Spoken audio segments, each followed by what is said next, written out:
There's no place to escape to. This is the last podcast. On the left. That's when the cannibalism started. What was that? So I see, hey, Willie, what are you doing over there? Are you dismembering? Is that a human body there? Oh, I see how you're doing it there. Oh, so you're cutting off the feet, you're smashing up the teeth there, huh? You don't want to do that. You don't Definitely want to do don't. that. What you want to do is you want to cut open the flap of the... Hey, Billy, come over here. Come look what Willie's doing. Oh, yeah, he's doing it wrong. You really want to peel the face off like it's a mask over a skeleton. All right, yeah, that's all right. how you want to do it. This is the Canada last. is filled with backseat drivers. Oh my goodness. It is nothing but backseat drivers in every aspect of life. Let's get back into it. This is the last podcast. On the left, I'm Ben Kissel. That's Marcus Parks. We have shirtless Henry Zabrowski. Hard as a soft cheese. All right, we're on to Robert Pickton Part 2. I guess it only gets more brutal, more disgusting, and more Canadian from here. Oh man, this is truly the Canadian serial killer story. Oh my. I really like it. It's all in one. He's like Johnny Appleseed for us. Because you know that Johnny Appleseed killed some vagrants. I'm sure he You know, did. as he was going down the road, he's planting trees. He's like, yeah, for every tree, it's legal for me to kill one boy. Maybe. He's really just a litterer. Yeah. Isn't that not right? No, actually, he's the opposite of the litterer. Is that right? Yeah, he's we'll a fruit get bat. Oh, you're talking about Johnny Appleseed. I'm talking Johnny Appleseed. I'm sorry, I got sidetracked by the Johnny Appleseed conversation. But we are on to Robert Pickton. Yeah, this is not an episode about Johnny Appleseed. We do have to cover him at some point. Soon, that is an episode. So in the early 80s, Willie Pickton started taking the excess animal parts from his mini butcherings down to a rendering plant called West Coast Reduction in Vancouver. That is where I'm going to go to get my stomach reduction surgery, my body contour surgery. I am going to West Coast Reduction, and hopefully they just don't make me look like a huge pig.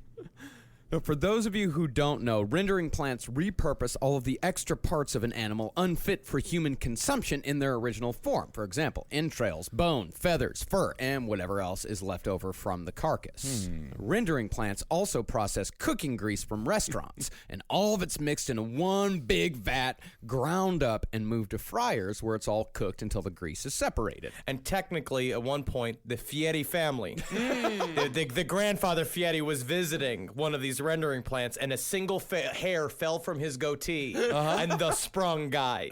Oh, Guy Fieri. Isn't that amazing? I could see you there just as a child, just wearing short shorts, just with a big ladle and just licking the spoon as you dip it in this disgusting sludge. Come on in, the water's fine. But I'm still wearing a fucking shirt inside because I was just so ashamed of my body. Mrs. Zabrowski, we need to talk about your son. Oh, God. Just let him swim. Just, I know. Is he eating too much of the swill? Is he eating too much? The kids can't swim?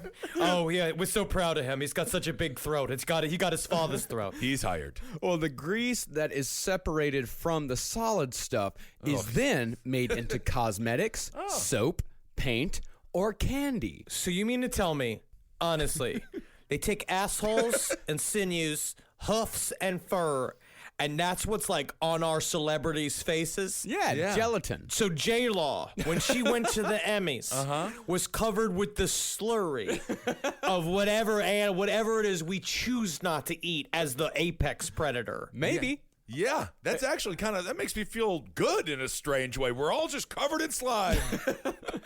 Well, the goo left over is pressed into pellets for farm animals or the little stars that you feed your pet cat. Oh, Wendy. And most of Robert Pickton's victims over the years, or parts of them at least, would find their way into the vats at West Coast Reduction. God, it just sounds like the place where the Joker was made. Yeah, it does. It sounds like in Gotham where you go to hide out.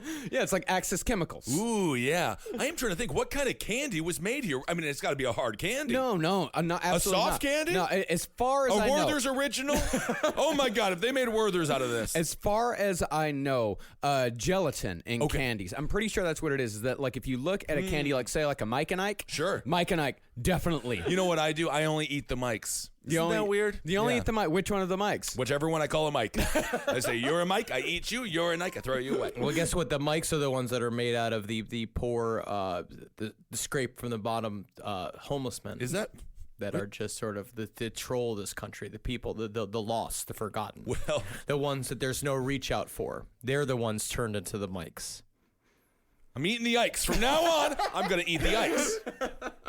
Well, whatever Willie didn't take to West Coast reduction, he fed to the pigs. Ooh, lucky pigs. I know, that's the thing. They're eating nothing but candy. No, They're not having fun and eating cat food. No, they're not eating candy and cat food. They're eating humans. They're eating just parts. I don't think you got what you didn't get what I was saying. I got stuck on the candy. Okay, so the pigs are eating humans. Yeah, they're eating humans. You were the type of senator that allowed to happen what happened in Vancouver during the 90s. I'm still thinking about the candies. Yeah, exactly. That's all you think about is nothing but candy, just Micanites. That's the problem. That's what Ronald Reagan did. Nothing but jelly beans. Jelly. Now, Willie was a steady customer at West Coast Reduction for decades, and nobody asked why Willie, unlike other farmers, would include big black chunks of meat with all the rest of the useless entrails and bones. So he's given basically just big Dinty Moore size chunks of meat to these people. And how many years was this happening? 20? And they didn't, but that's not a red flag for them. Well, Willie Pickton was actually pretty careful about what actually went into the rendering plant, but we're going to get into that on episode 3. Ooh. Now, the rendering plant just dumped the barrels and sent Willie on his way right out into Vancouver's prostitute stroll, as it was called, which began just a block away from the plant. What I like is that every single documentary I watch. So first of all, imagine the smell. Yeah, that's what I'm thinking. Just the fumes just coming out of this rendering plant mixed with the girls. They obviously have to cover up like extra because of the smell, because you're like these are not Willie Picktons. These are normal like working girls. These are out there trying to go to normal human beings for the most part. And so they're trying to smell normal. He's out there. And what I loved is that every single documentary about Willie Pickton always called it going out on the town. Right. And that's when Willie would go out on the town again. And I was like, he wasn't putting on a top hat and coattails. This isn't like Broadway. This isn't Park Place from a Monopoly World. Right. This is the rendering plant district of Vancouver. Why don't we build around the rendering plant? We'll treat it like a Major League Baseball stadium. We'll put restaurants all around it. That's a great idea, right? Margaritaville, like a university, like a Universal City Walk, and it has an AMC 20, and it has like a frozen yogurt place. Hey, I'm Guy Fieri. I'm looking to set up an American Grill right next to this here rendering plant. This is actually where I was born, you know. Now, we talked a little bit about our own experiences in Vancouver's downtown east side on the last episode, but it really can't be understated what sort of hellhole this place really has been for the last 30 or so years. I mean, when we went to the downtown east side, we were talking about last week, when we went to it, that is nothing new. That isn't like the heroin epidemic that North America is going through right now. That didn't produce the downtown east side. The downtown east side has been like that for decades. East Hastings it is a broken in couch. That is they are very comfortable with the heroin. People are real used to what's going on down there. It's just like everyone's got their spots. You can literally see where it's been like, well, that's Spider Joe's spot, and over here, that's Broken Window Heidi's spot. Yeah, it is like when you go to your friend's house and have all the furniture has springs sticking out of it, and you sit down, they're like, no, you don't sit there. What are you, an idiot? Don't sit there. Everyone knows that's the springy cushion. Well, back in the late 70s, local politicians made a concerted effort to push any and all unsavory elements in Vancouver to this specific location. Sex workers, drug addicts, and mental patients from the recently closed Essendale Hospital all found a home in the downtown east side. Now, when they're doing that, do they actually just be like, out of sight, out of mind? Yeah, I think Exactly so. what they did. See you later. I think so. I think they just put him there in a neighborhood, and then they were like, well, we gave them things. We gave them infrastructure. We gave them places where we get clean needles, and basically we're just like, boom, y'all just stay here. We're not going to put any of the fancy restaurants or any of the fancy stores here, because you notice in Vancouver, it's like 5 blocks north. That's it. It's over in was it Gastown? Gastown, yeah. It's down in Gastown's where it's nice and sweet, and you can see the dividing line. Yeah. Where it's like, oh, they just stopped putting shit in over here. They just let them, and so they're rich stay over on that side simply because the shops are over there, and over here there's no place for middle income or anybody else to go to. Now, most of these people live, when they have enough money for a room, in single occupancy hotels. The worst of these was Vernon Rooms, which was said to be a breeding ground for hepatitis and rumored to be where Vietnamese gang members shot snuff films. But of course, that's just a big rumor. But also, there is an American translation, I think, that was wrong here. They were making snuffle films, which just weird erotic videos of people with colds. That's what they thought they were doing. But then, well, you know what they got? Nothing but trouble. That's Nothing but come to trouble. America. Oh my God. But honestly, the single occupancy rooms kind of sound kind of fun. It's No, like no. old school, like Private Eye. Like you sit there where you got your typewriter and you're writing a great American novel. You're drinking hot whiskey. They're not the character from Transmet. I mean, they're not writing. They're on heroin. They're shaking in the corner in between different sexual exchanges. No, it's much closer to Basket Case than it is to like a Private Eye story. Good reference. Oh, thank you.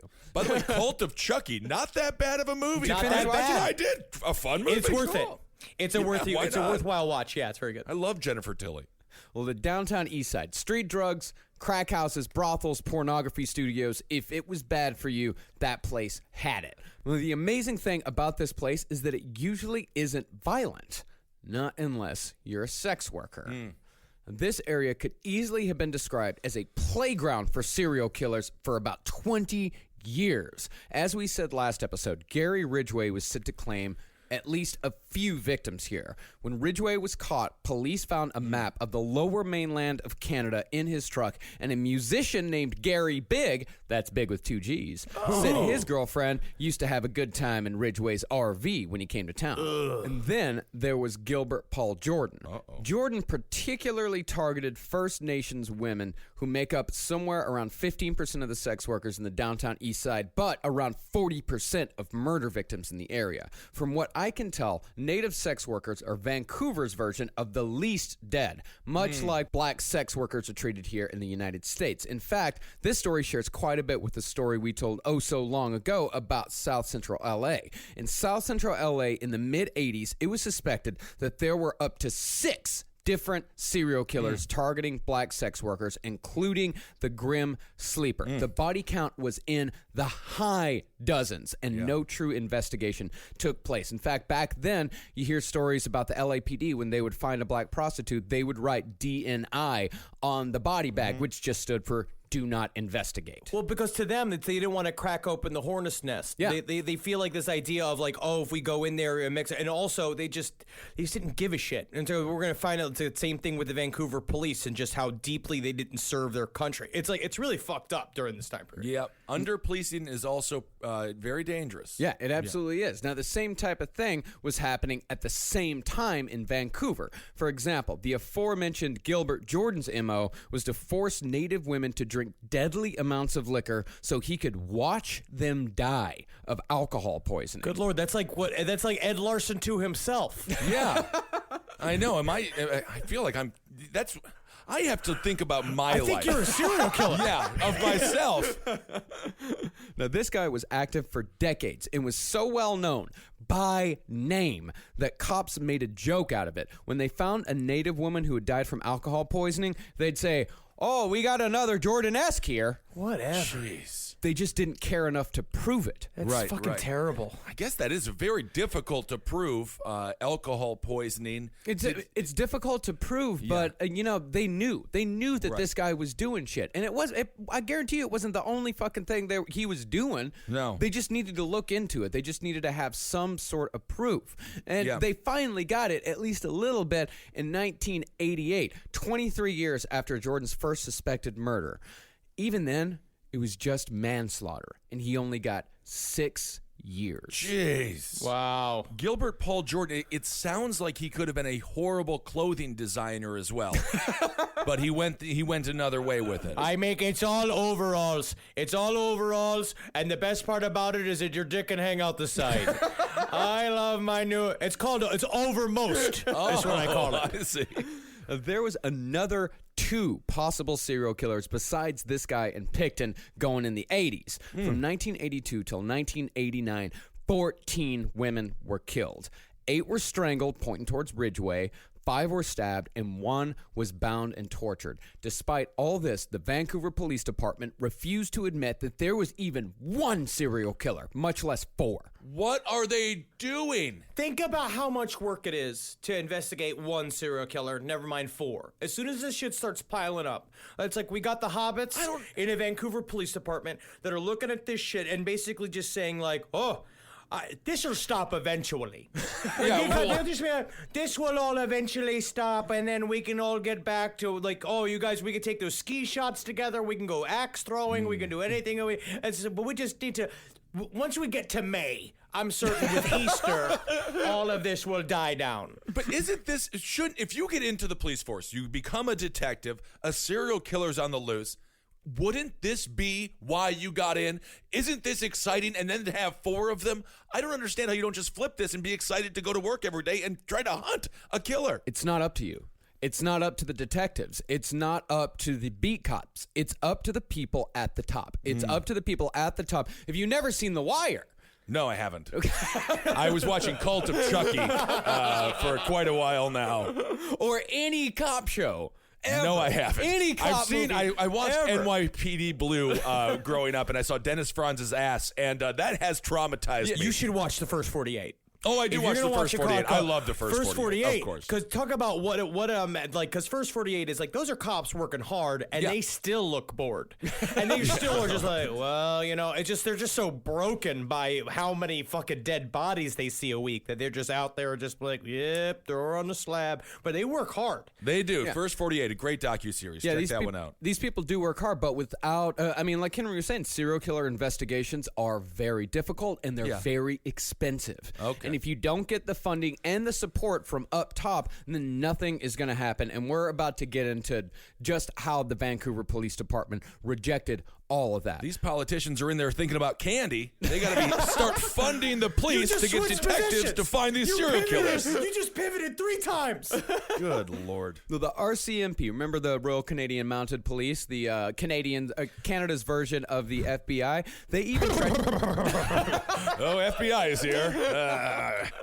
The RCMP even tried to help out in the early 90s by forming a team of profilers called Project Eclipse, but that went nowhere because the Vancouver Police Department had no idea what to do with their findings, nor did they want to know. Now, some give the VPD the caveat that profiling was still pretty new at this point, but for fuck's sake, profiling had been used to capture people back in the 50s, and the FBI's behavioral science unit had been around since 1972. Damn. They have no fucking excuse here. Damn, dog meat. Dude, He's on fire. Marcus Parks is on fire. I've been getting so fucking worked up about this week, and if you want to see evidence of just how lazy, ignorant, and spiteful the VPD could be, look no further than Kim Rossmo. Rossmo was a world-renowned profiler who actually worked in the Vancouver Police Department. Not only did they refuse to use him at any time, but they actively and openly despised him. Boom shakalaka from way downtown. Marcus Parks, he's on fire. Goes the dynamite. Honestly, Rossmo was the kind of guy, though, that would ask at the end of class, teacher, you forgot to give homework. Like, he was that kind of guy, which is what you want. For me, as a police officer, I would like somebody who takes his job like way too seriously rather than a bunch of guys essentially fly fishing out of their fucking garbage cans in their office.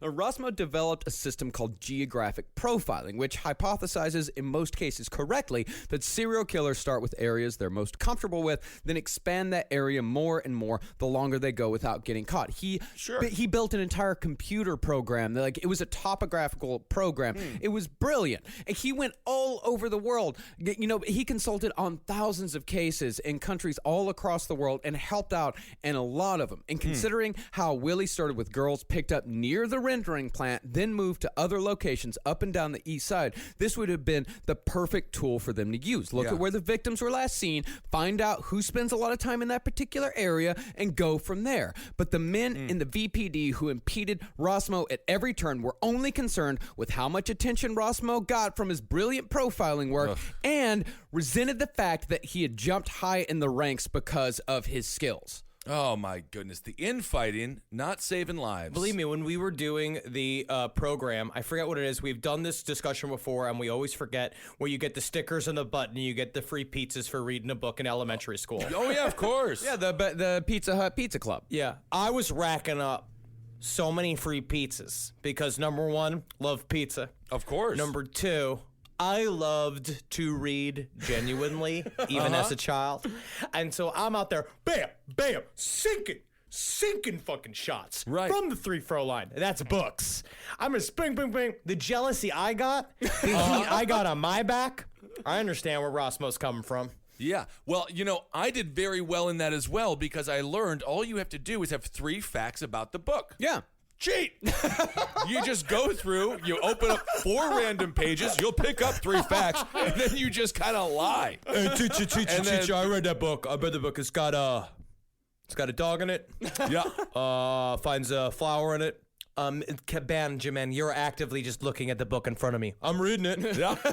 It's got a talking cheese in it. Yeah. So give me one damn pizza. And then you're so physically intimidating to the teachers, they were just giving you pizza. Oh, I don't think it was just that easy. No, I just think they were giving you points. I was just one of the average ones in 7th grade. I didn't hit my spurt until 13. Well, me and Henry, man, we were getting free pizzas left and right, and we were doing it honestly. And we're all together now. So who won? Who won? Well, the guys that were impeding Rosmo's investigation, they were known in the police department as the Old Boys Club. I never want to know what the old boys club is like. Just the cigar ash, the salami, and the disgusting, what's the name of those little anchovy? Honestly, the 3 things you just said are great. So, And these guys were petty as fuck with all this too, and extremely Canadian. They would change meeting rooms, not tell Rosmo, and then chastise him for being late. They cut his office supply budget so he couldn't buy enough paper. what a fucking nerd, though. Come on, Rosmo. At some point, Rosmo, you need to get your own shit together. You need to fight for yourself. Paper is expensive. It is kind of funny to cut his office supplies. Oh, yes, it does. It is.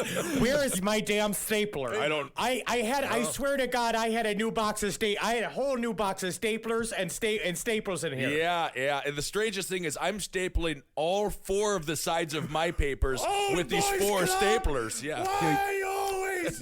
You dickheads are the problem. You're right. People like me never get any work done. Well, I don't know why you don't have a stapler. And another time, someone needed a bulletin board, so they just came in and took Rosmo's without saying a word. Hey guys, you need that, guys. Guys, I'm in the middle of a crime scene. Well, had they just listened to the man in the police department who spent half a decade screaming that there was a serial killer on the loose, they could have saved dozens. And it wasn't just Kim Rosmo either. The Vancouver Sun did some fantastic investigative reporting to really get the attention that this case deserved. Yeah. And there were people in the downtown east side that were there every single day. I mean, if I'm getting this worked up about all this, like, imagine the people that were down there that have been down there for decades watching these women disappear one by one, and the police doing nothing. Caseworkers, the families of the victims, all of these people in the area, other sex workers that are just in the watching their friends just disappear off the street. It was incredibly dangerous, and it got to a point where it's like, I wish the outreach had went so far as to help them get out of those neighborhoods instead of just making them happy to be there. Well, I was actually talking to our new intern Rachel the other day. Oh, yes. And she has a friend that actually spent like a year in the downtown east side, like writing a paper, really studying like everything that went around down there. And she told me that in those needle exchange programs, they actually have a room upstairs that's a detox facility. But the problem is that the detox facility doesn't get as much funding as the other, needle exchange and all the other shit. Like the detox program is almost an afterthought. Yeah, and that guy is actually a listener. So, hello. And it wasn't just the cops. It was the higher-ups, too. Even one of Vancouver's mayors in the late 80s essentially said, it was a terrible thing that all these women were dying, but what can you do? What can you do? Hey, welcome there. Name's Mayor Griskins from Vancouver. I tell you, there's a couple of fun things to do around here. I know there's a lot of women dying, but I tell you what you can do. You can go up to Polkinquit, You get yourself a 4-foot hole in ice. You bring your old lady up there, and you sit there, and you got some good fishing going, and then you get a moose to come out of the woods there, right? Begin to make love to your wife. You videotape it. Sort of a moose film, a sexual... Moose or cuckold film. And what does this have to do with the missing sex workers in Vancouver's downtown east side? What can you do? It's just things that you can do when you ask, what can you do? Yeah.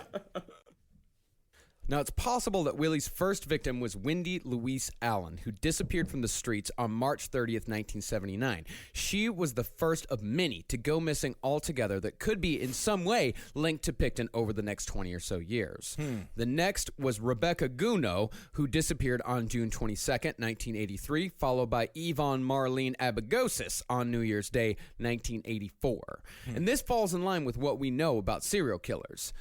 The gap between the first and second victim is usually pretty big. Right. The thrill the killer gets from the murder lasts longer. Well, it's because it's fresh, and it's the first time he's ever, fulfilled his fantasy. And so then he's riding on it, and he's probably really worried about what's going to happen with the body, what's going to happen afterwards, he's going to get caught. And then it's like all of a sudden, things can build up, and then all of a sudden, number 2 starts really popping his head around the horizon. Yeah, sometimes it can be years between number 1 and number 2, but that cooldown period gets shorter and shorter every time, which I knew you were going to laugh at between number 1 and number 2. If it takes years between number 1 and number 2, you got to change your diet. You got to infuse even some candy or fiber. Just get something in there. It should not take that long. I see what you're doing right there. Eating a lot of protein, eating a lot of carbs right there. Shouldn't be doing that. You need to be doing this. You need to be eating a lot of sunchokes. That's what I got. I ate close to a pound of sunchokes last night, and I farted myself awake in the middle Like of the night. CeeLo did on the plane ride that you were on with.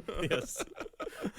Now, the cooldown period gets shorter and shorter every time, which is usually how these guys get caught. But if nobody gives a fuck about the victims and nobody's watching out in the areas they're being taken from, then the killer can have multiple slip-ups before anyone pays attention, as we'll see in spades with Willie Pickton. Now, the earliest known story is of the grapevine sort, but in 2004, a former sex worker in the downtown east side said that a friend of hers actually filed a report of kidnapping and assault against Pickton in 1984. The story is unverified, but it falls in line with both Pickton's and the Vancouver Police Department's patterns. Nothing was done, and it wouldn't be the last time Willie would escape the law. And part of this had to do with the crew he ran with. I will say that's the one difference between Pickton and a lot of the other serial killers is that he had a crew. Like, he had a bunch of people around him. He had his brother. He had people, in that whole, and the more people he brought into the world of the pig farm, there were more people there that were then complicit with his crimes, which then made them have to be secretive about it. Right. So you'll see, I think that really protects him a lot of the time, is the fact that he has there's a lot of trickle down to get to him. Yeah. It does seem a little bit strange, though. It's not like this guy was, a senator's son. He's a pig farmer. I just don't see how he was an untouchable by the law enforcement. Like, we can't deal with it. We don't take down the Pickton family. They're the best pig farmers around. We'll actually get into why. You know, there are actual reasons why. I mean, first of all, Willie Pickton and Dave Pickton were millionaires. They were huge business people in the center of Vancouver. These guys were running a massive industry. Yeah.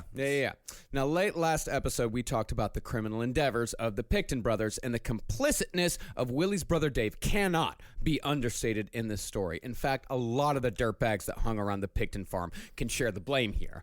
Part of the reason was because they were all awful people as well. These were fucking terrible scumbags that hung around the Pickton farm. And have you seen a picture of Dave? No. Dave looks like, you know that guy with the big crazy beard that's that hotel chain mascot? He also sort of looks like the other dude from the Game of Thrones. I sound like my mother. Right. I sound like when I'm describing things. Now, I'll give you an example of just Dave Pickton in particular being an absolute huge piece of shit. In the early 80s, Dave sexually assaulted a young woman who was working as a flag girl for one of his construction projects, because that was Dave's part of the business. Dave did construction and demolition specifically. Dave was charged, but as the trial drew nearer, he sent some of his biker friends around the girl's house for a little witness intimidation. And this was something that the Pickton brothers would do again and again. And that's part of why people didn't report Willie Pickton when they knew shit was weird or wrong. That's part of why even when we get into in the third episode, when we get into the most baffling of Willie's escapes, the intimidation factor has a lot to do with it. But in this case, Dave was still found guilty, but he was only fined $1,000 and got probation. What? Fined and probation. Oh my goodness. I tell you what, dude. Look, the Piggy Mafia runs so fucking deep. This is the Piggy That Mafia. stinky Piggy Mafia. Oh, They're man. out there. You got there because bikers are just as smelly as pig farmers. Oh, sure. And you're out there, man. Just the waves of flies would be a lot to deal with. It's like a walking Amityville horror everywhere they go. So there's some systemic issues going on here in Vancouver Oh. when it comes to letting these scumbags get away with all these horrible things. Yeah. Now, over the years, the Pickton farm became a place for all the lowlives of Vancouver and Coquitlam to drink, hang out, and relax. And even though everyone still called Dave Piggy behind his back, he was still in charge of the whole damn thing. Well, But he was also one of those guys that liked to brag about his criminal connections. He liked to brag that he knew some Hells Angels. He liked to brag that he knew like one of Vancouver's most notorious criminals. This guy was like a crack cocaine kingpin. Okay. He'd tell everybody that he knew these people. he's still just Piggy behind their backs, though. Yeah. And also, I'm sure that those people love to hear him talking shit about them and explaining how he knows them as much as possible. There's nothing like big secret like criminals love is for everyone to tell everyone all of their business. Oh, that's not a surefire way to get yourself wearing cement boots and being on the bottom of the lake. No, absolutely not. Talk about them. Well, Dave was kind of the social butterfly of the scene, but nobody paid a whole lot of attention to his weird brother, Willie. All anyone knew in the 80s was that you never went into Willie's room. Why would you want to? I don't know. One girlfriend of Dave's who breached Willie's boundaries got a death threat and a glass of milk in her face for wandering into his basement. That's called starting a Canadian duel. Oh, no. It's worse than being slapped in the face with gloves. Yeah. So he's just sitting in his basement slamming whole milk. Yeah, well, I mean, he's God. just like, we've got another milkman. Another we got milk guy. He's a Kaczynski. We milkman. got Dave We Burke. might have to start banning milk. Is milk the problem? Milk is a problem. It's becoming one. It's also politically a problem. Like Yes. but Willie Pickton, imagine that too, because you got the guy that's the big, like probably fake hard ass that's talking about all his criminal connections. You got bikers hanging out. He's covered. He's the hard ass of the entire industry. He's got a nice beard. He's telling about his connections. But then he's got the other brother, Willie, that's essentially creepier. And yeah. just kind of wanders around. And then they have to all, like, because Dave compensates for Willie. Like, he'd say, like, a weird joke. He's like, oh, is that right, Willie? And Willie be like, yeah. He's like, Willie's different. Willie's my brother. You say anything about Willie. You know what I mean? Like, he gets super protective of him. Yeah, well, he'd always say that Willie was a few tiles short of a load. Okay. I don't know what that means. It's a construction thing. Okay. Well, Willie was the guy. The reason why they would go into his room is because Willie was the guy they pick on. They'd like to make like Willie was one of those guys that he was super funny when he got mad. That's never good. I feel so bad for the people who are funny when they're mad. Yeah. No, Willie also kept pets. One was a vicious dog Willie would feed raw meat, and the other was a hulking hog that terrified even the bikers who hung out at the Pickton place. Willie just let this huge hog chase people around, and he'd laugh, and then eventually he'd come and call the hog off because the only person the hog would answer to was Willie. Do we know if the dog or the pig were friends? Because if they were, And another that's kind of unusual animal friendship for Netflix. For Netflix. That would have been great. That's a cute What about B-sides. criminal animal friendship. Oh. Where it's criminal animals that are also friends. Oh, wow. Could be. Well, the one thing that Willie would try to do to win people over was to offer them free meat. Hey, that's great. Now, most said that the meat that Willie tried giving away was rancid. Oh. But others just ate it willingly. Oh. They're bikers. Yeah, I mean, like one woman said that Willie tried giving her like a side of beef that had an abscess on it. Like if meat is ever just handed to you, Right. never take it. It should come in like a wrap thing. It should be in like a plastic bag. It should at least have some form of presentation. It should never be handfuls of loose beef. Right. No, we don't know for sure if Willie was mixing in his victims with the meat he was handing out. But one person who ate Willie's meat swears she got hepatitis C from eating it. I mean, it's a problem. So the blame can go anywhere. But it finally comes down to it being like, oh, it had to have been the meat I was eating. It's kind of like when you wake up super hungover and you're like, it was that last beer. That's what did it to me, not the hours of drinking. Yeah, she claims that she would never have gotten hepatitis C had she not eaten, meat from a segment of the population that was known to be a breeding ground for hepatitis, A, B, and C. Is that a way to get it? Can you eat your way to hepatitis C? I don't know. I hope not. Yeah, I tell you what. No, the people around the compound, like I said, they'd all play pranks on Willie, if you could call them pranks. Now, since Willie hated getting wet, even into adulthood, people would start water fights around him. Like they just start. This guy. And he starts shooting eggs out of his back, like in the Gremlins. This guy's like Jason Voorhees. Yeah, he just hates getting water, huh? He'd end up getting drenched, and people would point and laugh at him, and he would actually like jump up and down like Yosemite Sam. Yeah, And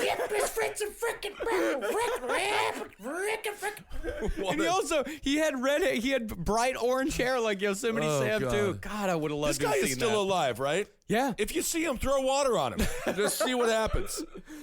Even though Dave egged all this on and in some cases led the torment of Willie, the two still worked together on a day-to-day basis. Every morning, Dave, Willie, and their employees would get together and have breakfast at a Coquitlam strip club called the Golden Ears to portion out the work. If your strip club heavily advertises how good the ears are in the establishment and on the dancers, I don't know if it's going to be the best location for your bachelor party. I don't know. But it's the best one for breakfast. I don't think it is the best. Denny's is where you go for breakfast. Well, you used to go. What was the place you used to go to, Kissel? The Porthole? Is that the one that had the free hot dogs? That was in Miami, Florida. There's a place called the Porthole. I went there with my friend Jason Kepper. They had free hot dogs, boiled hot dogs.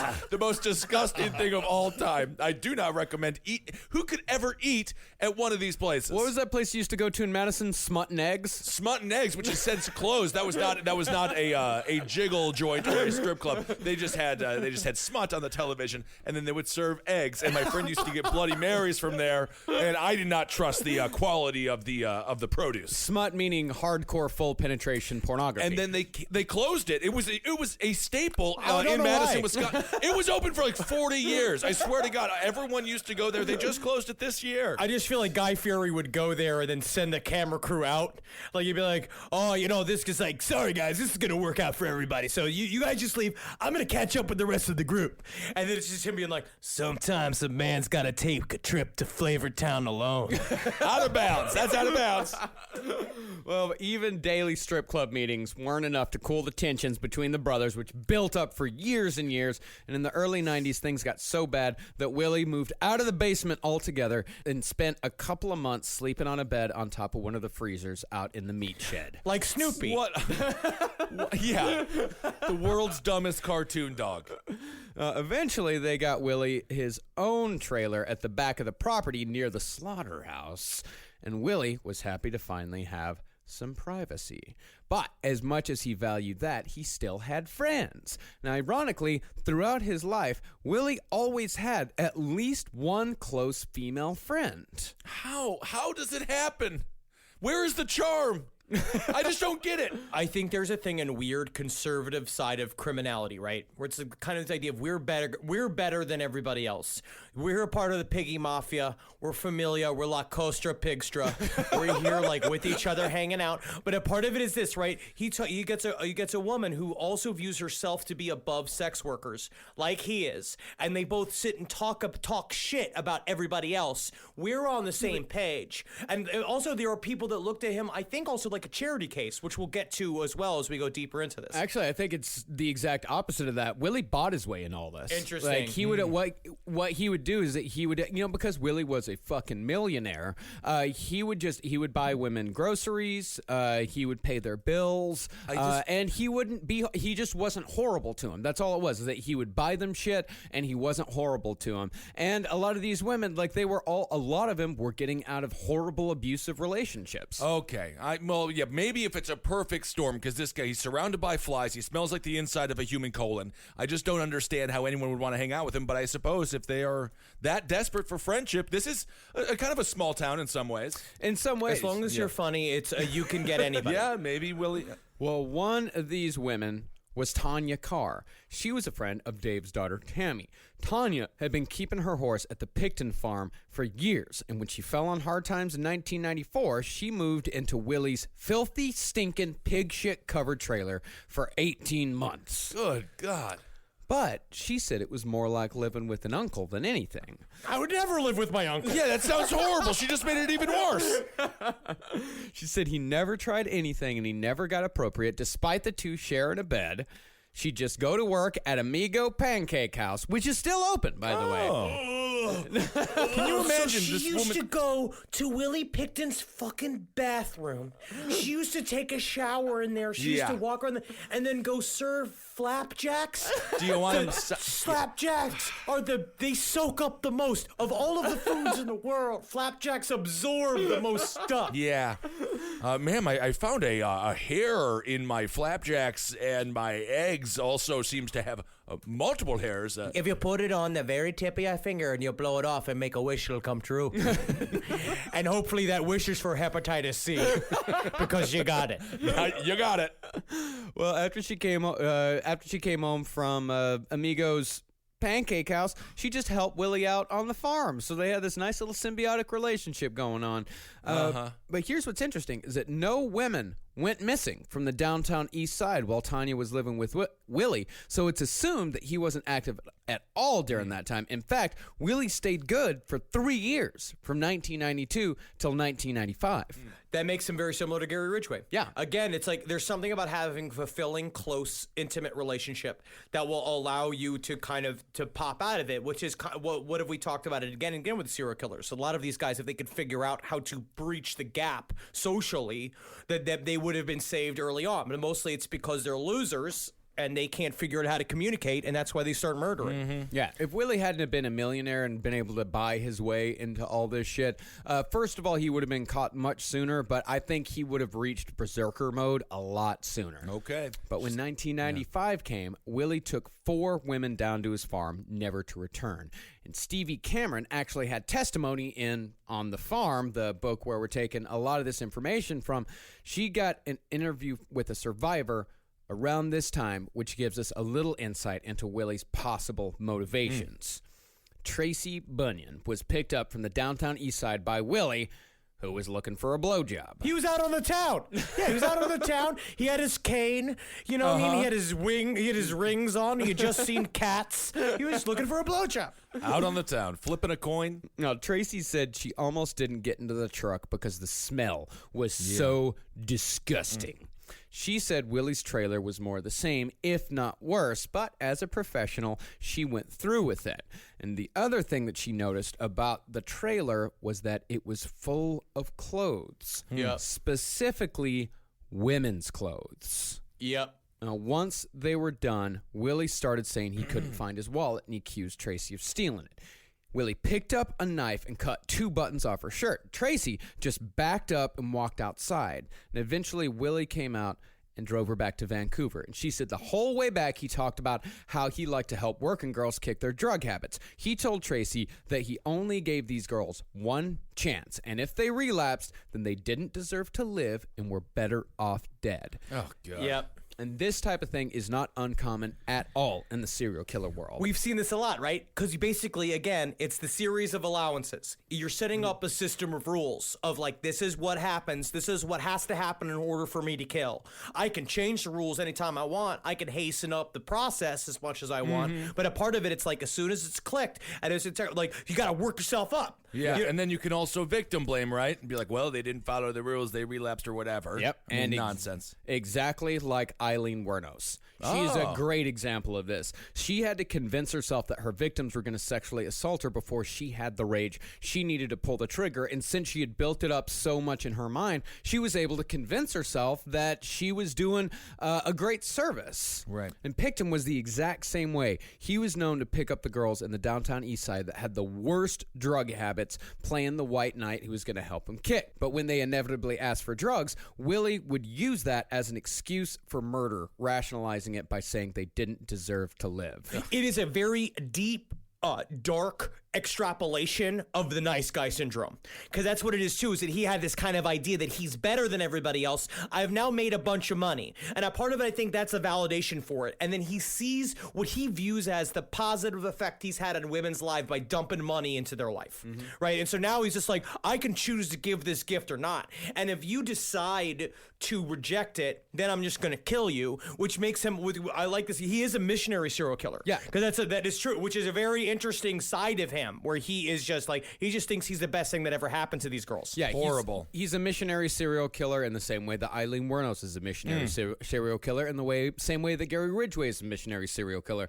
Is that these people believe that they're doing a service to mankind. That's how they rationalize everything. I don't want to make light of any of this stuff, but I am thinking super soakers. Yes. Just soak this guy Soak. immediately. Just always be armed with a super soaker. So, in other words, like, if we just knew because he has an Achilles heel is water. So you think that like all the downtown East Side women should have like treated it like Ernest Scared Stupid? Yes, maybe. Yes.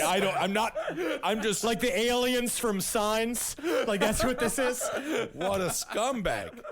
I mean, call Willie what you will, as far as this whole missionary serial killer thing goes, but he was no hypocrite. This guy was bone sober.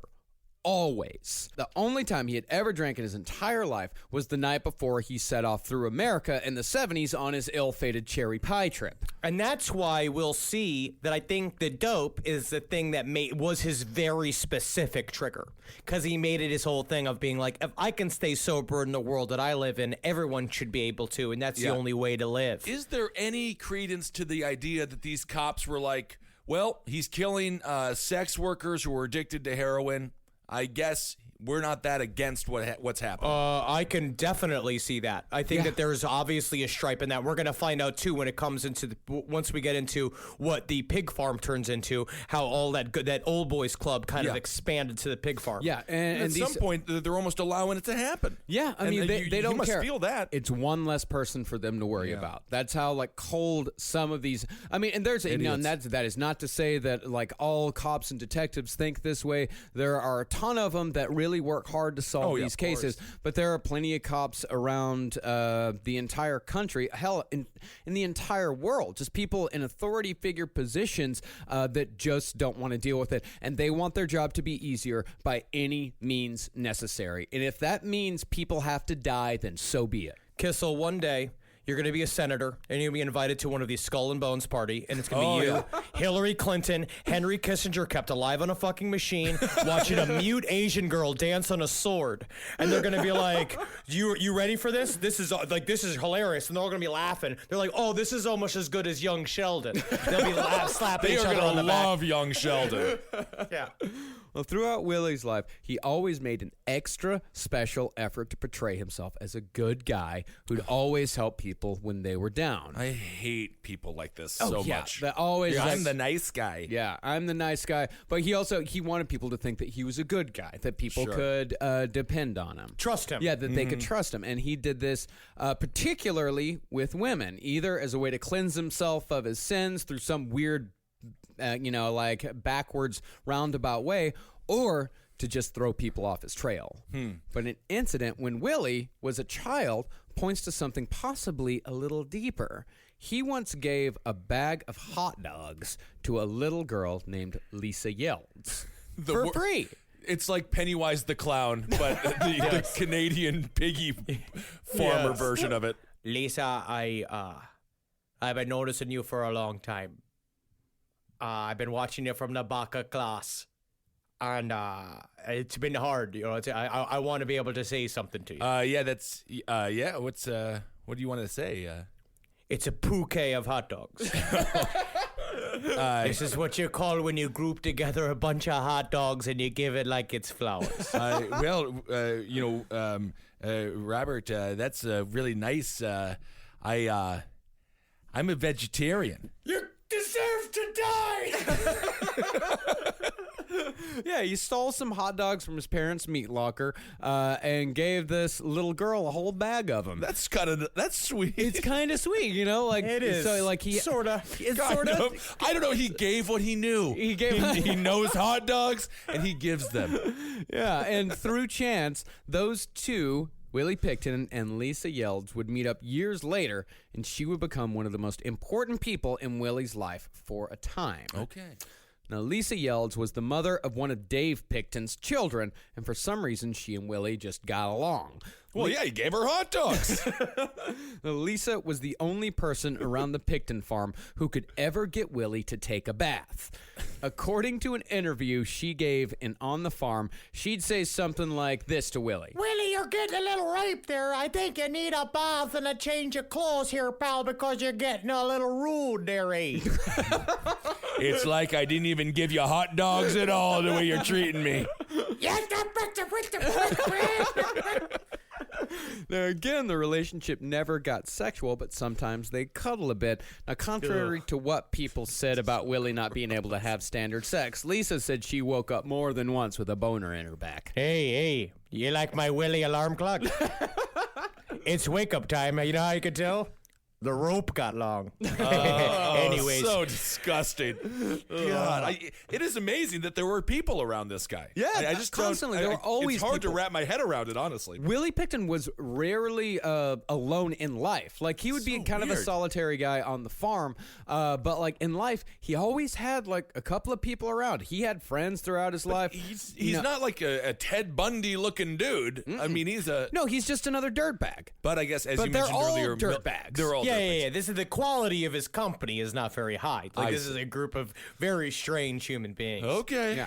Now, Lisa and Willie would even go on little dates together. One night, Willie took her out to see a kids' magic show in New Westminster. And Lisa said Willie would clap and laugh at every trick, bewildered at the skills of the magician.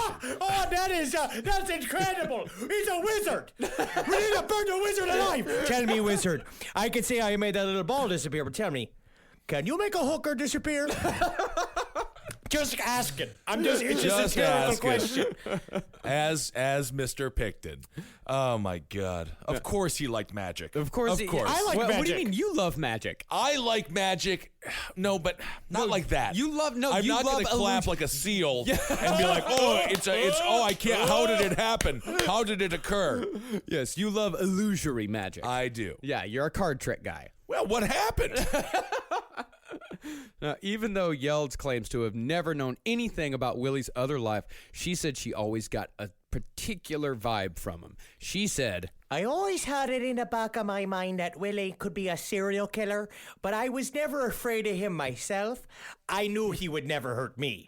But everyone else, yep. Yeah. If it's in the back of your mind, I say bump it up, bump it forward. Just get it forward, and then Bump get it it up. to your mouth, and then go to the police. Get your little feet to the police, and then tell If them. you just so happen to Good think your God. friend might be a serial Might be. killer. Might be. Might be. so even though Willie would describe himself as quote unquote only a pig man throughout the years, he ran what? It's like a sad schoolhouse. Like, I'm just a bill on Capitol Hill. I'm only a pig man. Throughout the years, he ran quite a few other side businesses out of the Pickton farm with his brother Dave.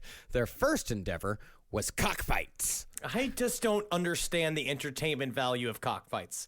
I like watching humans fight. Like, I like even just a bare knuckle fight. Sure. Like, I would be down with something like an octopus fight. But something about chickens just going at each other, it's just not that entertaining. Like, I don't think it's No. gross. I just don't think it's very fun. Especially after watching the great documentary, I believe it's on iTunes, it was on Netflix, Chicken People. Love You Chicken have to People. watch Chicken People. If you haven't seen Chicken People, that is a must-see on the queue. Now, using connections with a Filipino butcher Willie had worked with since the 70s, Dave and Willie put on all-day, all-night cockfights every Sunday for Vancouver's Filipino population. All right. Now, while the cockfights were a great success, the business they started after that in 1995 was even more lucrative. Since the Picktons have been hosting parties at the... No, they made a lot of money at these cockfights. How much money can you make in cockfights? No, thousands upon thousands Really? of dollars every Sunday. You're Filipino, man. put $1,000 on a cock named Barry. Right, right. You just showed up and you'd be like, $1,000 cock named Barry. And you'd be like, yeah, look how big his feet are. His feet are. He clawed an eye. You can look at him. He's so excited to claw an eye out of his enemy. I'm not sure if that's a Filipino accent. I don't know. I'm not sure if that's accurate. I don't know. But that's why I like battle bots, because you can bet, but they're machines. Oh, yeah. I mean, well, no these one guys gets had a hurt. great, they had a division of labor. Dave was out there taking bets. Willie was backstage getting all the chickens ready. He'd clean up the dead ones. He'd put all the little spurs on their feet. I put the shoes on the chicken. Dave does all the drinks and all the money and organizes all the stuff. My whole job is I put the shoes on the chicken and I put the goggles on the chicken. And the hardest part is calming the chicken, because you know what you have to do? Hours and hours of it.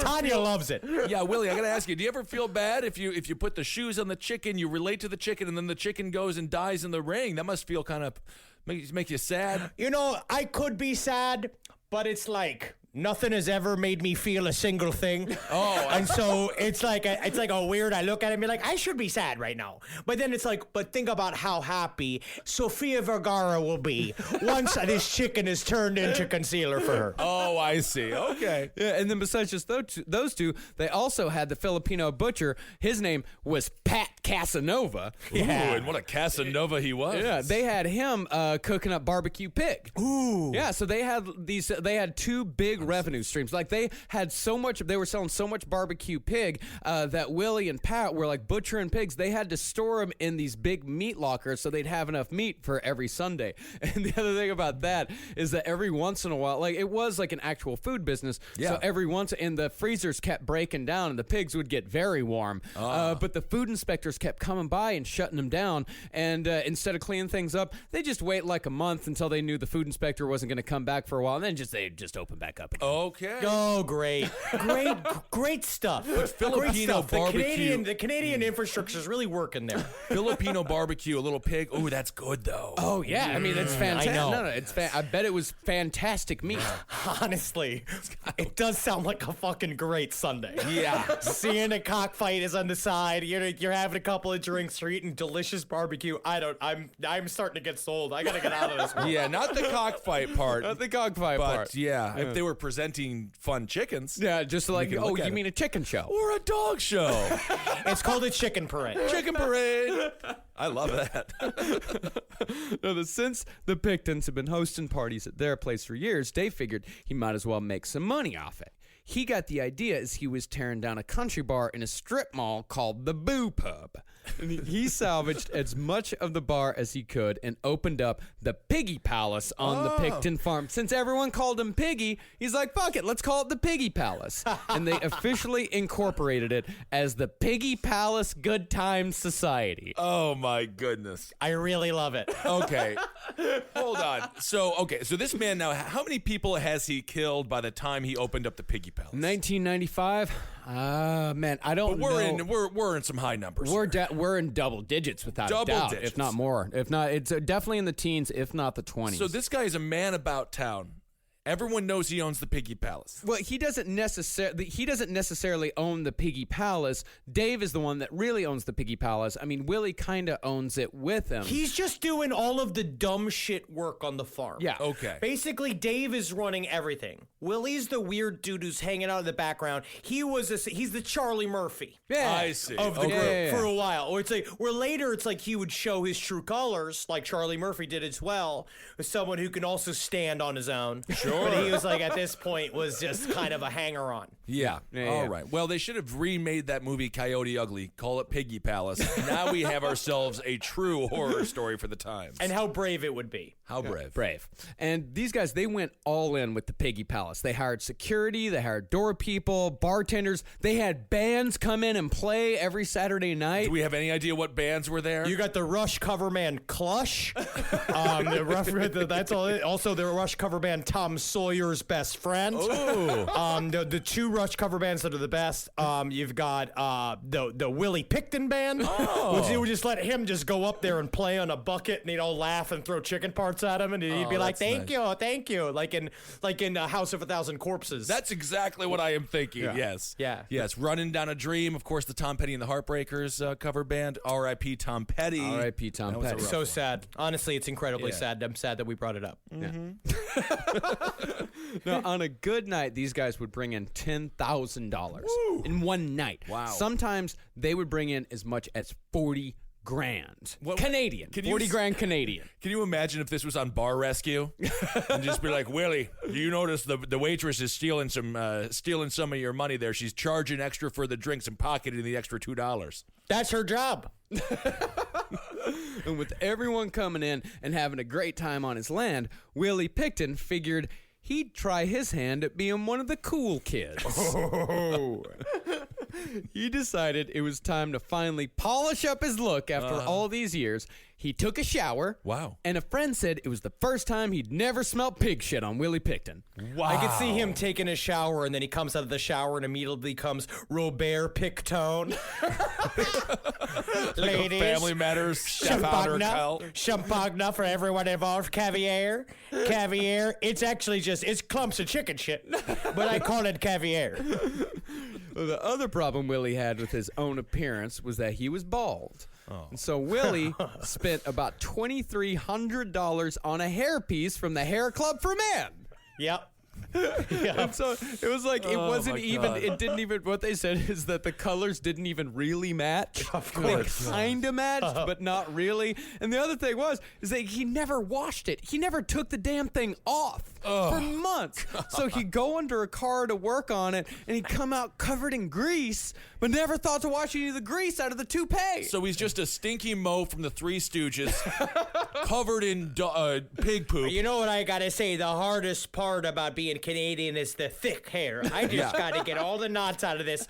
Tanya, you notice anything different about me? Your hair looks great, Willie. Yeah, thank you so much. I purchased it. Eventually, the toupee had to be thrown away. The problem is that honestly, that I would have even kept it. Harold, I named him Harold because of that boy. But once he started speaking to me, because it would do stuff like I was just taking them off and putting them, like, because I'm a little mannequin hand, I put it on the night when I go to sleep, and I would just look over at Harold and I'm like, "Good night, Harold," and it's like, "Call the police on yourself. You're doing horrible crimes." And I was like, "You gotta get out of here. This thing's it's busting my high." So before long, this guy is so pathetic. he really is so pathetic. Yeah. So before long, the Piggy Palace attracted the attention of the surrounding community because the Picktons had sold off parcels of their land throughout the years, which is part of what made them millionaires because they bought this land for almost nothing back in, I think, the 50s or the 60s. And then by the time Coquitlam grew and grew and grew, it was eventually pretty much like a suburb. And there was even like a golf course that ran right up to the back of the Pickton property, right where Willie lived. And Willie just loved terrorizing the golfers. He's a little gremlin out there. Honestly, this is like Caddyshack. It is. If this was just funny, if there was no murders in this would be incredible. Yeah, just a weird Bozo the Clown looking pig shit covered guy running out on the golf course, snatching up golf balls and then running back to his land. That then is when kind people of would come and fun. be like, "Hey, give me my golf balls back," he's like, "Get off of my land!" Well, if you Get off rewatch of my land, it's my Caddyshack, land. Oh, you see, I got your golf ball here, Mr. Fancy Golfing Man. See what I do? He puts it into the front of his pants. Oh, it's in a sand trap. Better get your wedge. Yeah. All the fancy people in fancy dress probably going hump in the air. oh my God! If you rewatch Caddyshack, yes, that is true. Bill Murray's character is a sociopath. Yeah, possibly. Yes. Yeah. But the Piggy Palace stayed open. And when they were called into court, they pleaded that everything was for charity. They, in fact, they incorporated the Piggy Palace Good Times Society as a charity. My father did the same exact thing. Was a part of his motorcycle gang that he did for a while before the. My dad was actually offered a chance to open up the Hells Angels chapter of Newark, and he said no because he was going to be a cop. But before that, he was a part of a bike gang called the Cycle Paths, and what they would do is they would go around the neighborhood and they would put up signs say stop the cycle paths, and they would do this whole like big fundraiser to stop the menace that is the psychopaths in the neighborhood. They'd get a bunch of money from the people, and then they'd buy beer with the money and drink it all night and just raise hell. It was a scam. It was an illegal scam operation where they terrorized a community, and then he went on to be a police officer, which is when we talk about systemic issues within our law enforcement. He was a fun guy back when fun was different. Back when fun you could be had in a different way. Well, one of the big things that you got to understand about the Piggy Palace Good Times Society was that their parties were regularly attended by off-duty police officers and high-up city officials. Oh, my. I started going down this line a little bit. I started researching. I saw some really interesting forums on the internet, and we're talking about the conspiracies involved with how Willie Pickton was maybe used by several high-end different, people, various parts of the government and police officers to clean up, quote unquote, clean up the streets, and how maybe he was a member of the MK Ultra and like all this kind of stuff, very deep. And I was getting very excited until I saw at the very end of this guy that was posting all of his really juicy stuff, connecting him to a guy named Doug Marshall, that was a guy that was recently acquitted that said that he was a murderer, and then they got false evidence, like all this shit was kind of questionable why he was released and all of his shit. They said that he was technically innocent, but then they were like, maybe he was covered up by the government. I was like, oh, this is interesting. And at the very end of it, it was like, and then the person posting said, and this is how I knew that Willie Pickton wasn't killing clones of me like everyone else is. I was like, fuck. And they're going into cloning centers and how he was, and that's how you could tell these sex workers weren't clones because they didn't have the same clone death scenario. And it was like, hold on. I was like, oh, he's insane. There it is. Start from the bottom. That's what I always say. With most internet conspiracy, if it becomes anti-Semitic or just absolutely insane. Yeah, just do control F Zionists. Globalists will also work. Globalists also work. There's a lot of different things that you can control F to see if, is this going to be a reliable source? Yeah, and this may have something to do with why Willie wasn't investigated for so long. Not because of any big, stupid fucking conspiracy, but because these guys were out at the Piggy Palace every weekend because the Piggy Palace was apparently fun as shit. Like, it was super fun. They had bands, like, everybody was partying. It's called the Piggy Palace. Yeah, people would actually rent out the Piggy Palace for, like, anniversaries and birthdays and shit like that. So everyone loved the Piggy Palace. There did have to be an odor, right? Or it had to smell like a fart. Dude, back in Lubbock, like, there was where I went to college, there was a stockyards outside of town, and anytime wind blew from the stockyards, all of Lubbock smelled like cow shit. And that wasn't even right next to Lubbock. Like, you could be miles away from the stockyards, and you could still smell that cow shit from miles away. I had an experience like that recently. The whole town just smells like that, and it just is what it is, Yeah, so it definitely, as soon as you got to the Piggy Palace, you definitely had to deal with the smell of pig shit. But once you get used to it, it's just fine. You know what? And you can get used to it real fucking fast, trust me. Very adaptable to human nose. Yeah, you do.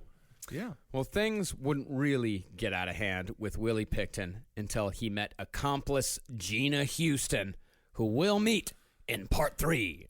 Oh, my goodness. All right, there it is. Willie Pickton, part 2. What a maniac. What a strange story. I can't think of one quite like this, This is a really bizarre story, and really, like I said, like we get this story from On the Farm, from this book. That's it. It's a amazing piece of investigative journalism, and we're having to really skip over a lot of stuff with Willie Pickton here. So go read the book. It's very long, but very detailed. It's I would say it's my favorite true crime book of the last couple of years. It's really I could not recommend it enough. Like the full fleshed out story. No, this story's been so much fun. It's fun. It's not fun. I'm sorry. It's I just interesting. might- and It's interesting, but like the full fleshed out story of not just this person, not just Willie Pickton, but also Dave Pickton. A lot of the other, she goes into a lot of the other people that hung around the Pickton family, and of course, going into the lives of the victims and going into the lives of the people who worked in Vancouver's downtown east side. The nurses and the volunteers and the caseworkers. It's very detailed, and it really it puts you there. I would recommend this book to anybody who likes true crime. Yeah, it's nonfiction. I will tell you what, though, this story does make me happy I've showered. Oh, yeah, I You know what feel mean? It's very like, clean. It really does make me feel clean. I feel clean. Yeah, kind of a Coyote Ugly meets Texas Chainsaw Massacre. Yeah. Very traumatic stuff here. All right, well, that's it for Willie Pickton Part 2. We'll pick it up. Now, is that going to be the final installment next one? Yeah, I'm not sure yet. Oh, my goodness, there's a lot to get to we here. still haven't shaped the rest of it yet, so yeah, we just gotta. We really have to get into, and we'll see. It might be part 3. It might be 3 parts. It might be 4 parts. But Wow. I haven't started on the next There's one a yet. bunch of it. All right.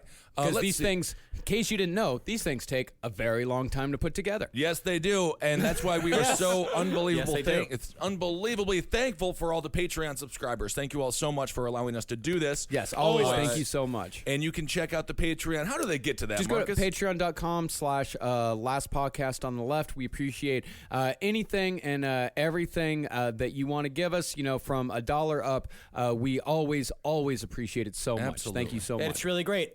We got a bunch of shit to announce. Yeah. So we got our LA show, I believe, is completely sold out on October 20th, the El Rey Theater. There's still, I got an email. They've released a couple more tickets. Great. So those tickets are still available, but there are very few. I think there's something like 15 tickets left, maybe Okay. 10. So go and get those as soon as you can. And there's an opportunity to get 2 free tickets if you donate to the No Nude Dudes clothing drive that we have going on at several locations in Los Angeles, which is at the Hyena Gallery in Burbank. We've got the Bearded Lady Mystic Museum that's over close to Burbank, and we've got the Bigfoot Lounge in Glendale. We got a box. You drop off whatever clothes. We're looking for men's clothes only because of the concentration of women's clothes that are already out there, but any clothes are accepted. Any sort of items that people could use, especially teenagers could use.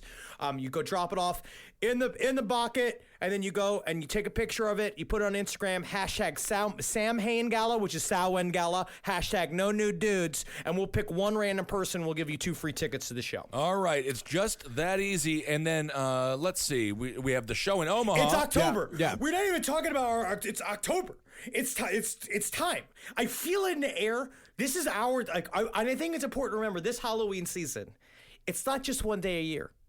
Halloween can be every day. If you just let it into your hearts to dress as a creepy skeleton, dress as a skeleton and go to work in May. Dress as a sexy witch and go to the DMV in July every once in a while. And also, I don't know. We're gonna have our listener pasta episode coming up. We're gonna have some people. So people have already. If you got scary stories, and this time, honestly, let's get some fucking good scary shit. I want an abduction story. Real bad. Oh, a real abduction story. I was about to say, like the fucking pyramid of human heads story in Iraq that we heard last year thought we wasn't had some scary enough. Yeah, we had some pretty horrifying ones. And yes, no. So we'll do that. Where can people submit those stories? Submit those stories to the Last Podcast Network at gmail.com. Awesome. And I believe we're going to be taking those calls on the Thursday before the LA show. We're all going to be in LA together, so we're going to take those calls That's from right. Henry's apartment in LA. So we're only going to be taking calls for just that day. That's the only day we can get off to very do it. finite amount of time. So hopefully, we'll get the right calls in there. Yes, and we'll also be taking written submissions. So if there are people out there that want to just type out their story and type it in a fun narrative way, you feel more comfortable doing that than just talking to us over the phone, do that too, because that would be all. We would read those aloud on the show. And keep it a little bit short. What do you think? 5 to 7 minutes? Yeah, no, even shorter than that. Okay. Keep it very short. Keep it concise. Keep that shit on point. Yeah, and of course we'll do a little editing as well. So if it's a little bit too long or something. Yeah. All right. So is that that's basically it, right? Well, yeah, follow us on Twitter at Henry Loves You, at Marcus Parks, at Ben Kissel. Follow us on Instagram at Dr. Fantasty, at Marcus Parks, at Ben Kissel, the number 1. And follow Last Podcast on the Left and all of the bullshit at LP on the Left. All right, everyone. Hail yourselves. Hail Satan. Elgin. Let's do a Magustalations. Sure. Hail me. And also, what I would say this, man. Just don't go to a pig farm to party unless you know the guy. But they knew the You gotta guy. know the guy. That's actually. I guess they did. Yeah. I guess they did. I don't know, man. I mean, this really, like, the pig farm really, the whole thing really reminds me of this place back home called Judd. Like, where they used to have this party every year called Judd Fest, and and I've been to a party like this before. God, it's fucking awesome. They're a blast. Judd Fest sounds great. Judd Fest for the first few years, Judd Fest was an absolute fucking blast. They just put a country band on a big flatbed trailer, and everybody just hang out in a field and get fucking trashed for 3 days. Judd Fest was a fucking blast. And technically, you were the one that most people thought would be a serial killer. No. So you were safe. No, You were safe. Not No. beautiful Marcus. No, there were plenty of other candidates besides me. All right. No. Well, maybe that'll be the competition at the Halloween show in LA. Who's most likely? Yes, that would be actually fun. Make sure you wear your funny costumes for the LA show. That's it. All right, everyone. Talk to you soon. Magustalations. Goodbye, and be sure not to wear a costume that obstructs anyone else's view. No wings. Oh, no wings. Oh, my. Goodbye. Good to go, Marcus? Good to go. All right, it's time for the Patreon shout-outs. Thank you all so much. We also want to plug our Hail Yourself t-shirt. Yeah, we Now, got this is a limited edition. This is limited edition. It's only going to be on sale for about another week. You can go to represent.com/hellyourself to check it out. Yes, check it out. All right, everyone, let's start the shout-outs. Samir, Chada, thank you all so much. Thank you so much. Hand banana. Hand banana. I believe that it's an Aqua Teen reference. Okay, Christopher Mabry, Chris Hughes, Mary Esposito, Laura Lowry, Anthony Higginson, Becky Delgado, thank you so much. Dotron, not to be confused with Dotard. Dotard. Sarah Ireland, Hannah Cornwell, William Bennett, Megan Monaco, Yvonne Bolin, Nurse Leah, thank you, Nurse Leah, Justin Snyder, or Justine Snyder. I think it's Justine if there's an E at the end. Yeah. Justine Snyder. Will Thornton, Jamie Kangalosi. Willie Thornton, that's a friend of ours. What's going on, brah? All right, what up, dude? Laura Mead, Will Griffith. Let's continue on here with Justin Luckenbau, Rebecca Alaze, Hillary Flockhart, Jake Nowakowski, Tim Hill, Jacqueline Smith, Zoe Pruitt, Courtney Chambers, Heather Morehouse, Christopher Cooper, Jasmine Kalnick, Severn Gorley, Paul Bamford, Dejan Dejuric, Anna Ramirez, Kristen P., Kelly Patton, MJ Brennan, Ryan Larrabee, and Jake Henson. Hail yourselves. Thank you so much. We've got Ramon, John O'Brien, C. Norvell, Matthew Richeza, Seth Biskind, Hannah Jones, Justin Key, Kylie Harrington, Brandy Frederick, Bryce Ray, Will W. Sawyer, Becca, Taylor Nicholson, Jen Sedge, Richard Nett, Itu Sivula, Unknown, Vanessa Almendares, Mallory Udy, MC Megascops, Lori George, Megan Panis. That's what I have. Penis. I have a penis. How is it pronounced? How is it spelled? Penis. P-A-N-I-S, I believe. Penis. This is P-A-N-U-S, so it's penis. Oh. Panis? Penis. Humplebee. Lauren Cooper. Manzi Howe. Yvette Seaton. Murder Road Trip Podcast. Daniel Beach. Sonia Malm. Josie Wicks. Desiree Johnson. Jeremy Bolte. Sawyer Landers, BJ McDonald, Lindsay Mellard, Rachel Parkerson, Tom McColgan, Nessa Dundon, Jennifer M. Allen, Anon, Catherine Allison, Jeffrey Connors, My Gooch, Christian Tom, Lucy Rothwell, Sarah, Aaron St. Roman, Doug Chevrolet, Samuel Mejia, Nisa Hamilton, Jake Hartle, Scarlett Rugers, Occulte Veritatis, Danny Tatum, Danielle Cheshire, Jared Luce, what's going on, bro? Stuart Whiterod, Victor, JT, and Murdoch. I got Linnea Asberg, William Higham, Sam Law, Mike Lockerbie, Jason Sebacker, Alec Forbes, Nori, Clarissa Fuller, Chris Gutierrez, Kate Manson, Rich Karski, Polly Smith, the B-Boy of Pittsburgh, The B-Boy of Pittsburgh. Jennifer G. Card, Class Clown Johnny Gacy, Oh, yikes. Laurel Rotino, Antonio Munoz, James Knapp, James R. Hernandez, Daniel Zucco, Joseph Charlesworth, Danny Zuko? Danny Zucco, Danny Zuko. Oh, boy. Have you heard, as he love at first sight? That's fun. Joseph Charlesworth, Priscilla Vasquez, J.D. Sorvari, Jessica Maskell, Morgan Bass, Richard Margolin, Dustin Bolden, Philip Lil Gestrand, Okay. Samuel Lang, Colleen Smith, Dr. Green Chicken, Uh-oh. Alice Lacey, Stephen Milan, Lysander Hansen. This one just made it hard on purpose. My I Al Amanute, Okay. Rodsella Aragundi, Joshua Messenger. Don't we know that guy? Maybe. Anna Marie Million, Cameron Giles, and Lilka Marina. All right. Lilka Marino. Marino. Dan Marino, great quarterback. Never won a Super Bowl. Matt Haig. Rylan. Martin Edwards. Chris Mum Power. I like that Mum Power. Torsten Hild Peterson. Chris Fincher. Jerul Von Luyden. Julie Moore. Andrew Lenars. Miriam Benjema. Robert Schultz. Scotty Bell. Emmanuel Labonte. Helen Donahue. Sally Hughes. Allison Morrill. Freddie Mudgett. Alan Freddie Mudgett. Herman Mudgett. Herman That's Mudgett. H.H. Holmes' real name. Freddie Mudgett Gately, as a matter of fact, there.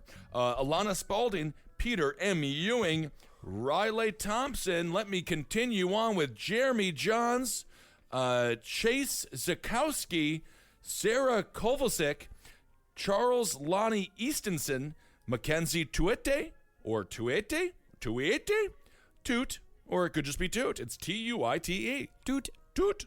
Mackenzie Toot. Kayla Tuit. Lopez. Tue? I don't know. It's to it. To it. It could be to it. Get to it. Mackenzie to it. Kayla Lopez. Morgan. Kathleen. Holly Wagner. Lee. David Otter. Alana Mortensen. Brianna Kristen. Kimberly Marsh. Ooh. Beverly Marsh. It.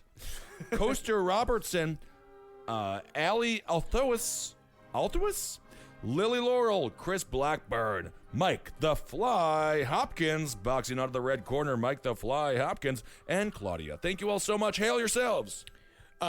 Carrie Boyez, Melanie Wolford, Joshua R. Schilling, Merlin Pham, Tony Knoll Jr., Steve Robick, Cody W. Ingram, Julian Acuna, Samantha Hall, Robert Suarez, Joey Bagul, Randy Kazarowski, Lauren Ward, Monica Shunk, Allison Bormett, Sergeant Pepperdimples, Chris Mills, Matthew J. Plum, Nicole Wanilowski, Jacob Veda, Sarah Giddings, Anton Alid, Martha Olson, Blade Cross,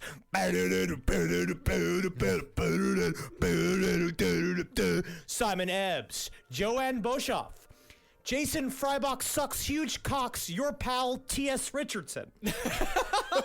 What was that last name? Jason Freibach sucks huge cocks, your pal T.S. Richardson. The eminent Dr. J, Tony, Ellis Ussery, and Melissa Shook. Hail Satan, thank you for your money. We got Marina Santos, Meta Sutton, Fanny, Kelly, Catherine Hayashi, John Fillmore, Matthew Kittredge, Karen Birch, Emily Herring, David, Tom Marauder, Kelly O'Connell, Brennan Cockle, Anna Marie Million. Ooh, she got on twice. Oh. Kelly McIntosh, Ethan Vio, Megan McMahon, Sir Joseph Banksy, Nick. Well, thank you, Sir Joseph Banksy. Well, very kind of you, Greatest sir. salutations to you, Sir Joseph. Nick. Keegan Cole. Grant Garrard. Matthias Bjorklund. Jen Piasecki. Nikos Hessert. Mark Hershey. Amanda White. Ulupi Spence. Super Claymation. Musigami. Brittany Phillips. I think we know Brittany Phillips. Maybe. Yeah, I think we do, but it's also a common name. Toby Wicks. Trevor McDonough. Johnny Simpson. Cassie Goetti. Aaron Zacharish. Okay. I think it's Zacharish. Zacharish will do. Clay Sizemore. Christine Klossy. Neil McFarland. Taylor Pinheiro. Sophia Olsen. James Buoti. Uh-oh. Matt Junker. Megan Boatwright. Stephanie Schumann. Catherine Peatpiece. Carissa Neese. Charles Hain. Axel Morlotti. John Bello. Nathan Brocious. Will Wojcik. Sarah Nims. TJ Anderson. Seth. Joseph Ricks. Rohit. Claire Elizabeth Stanksy. Claire. I'm sorry to be laughing. I like it. It's cool. Claire Agner. Jenna McMaster. And Ren Beach. Thank you all so much. Hail yourselves. You have made this all possible. We look forward to seeing you all at the live shows coming up in the very, very near future. Absolutely. Thank you so much. Thank you so much, y'all. Yo. Why we do this. Magustalations, everyone. Hail Satan. Helgeen. Hail me.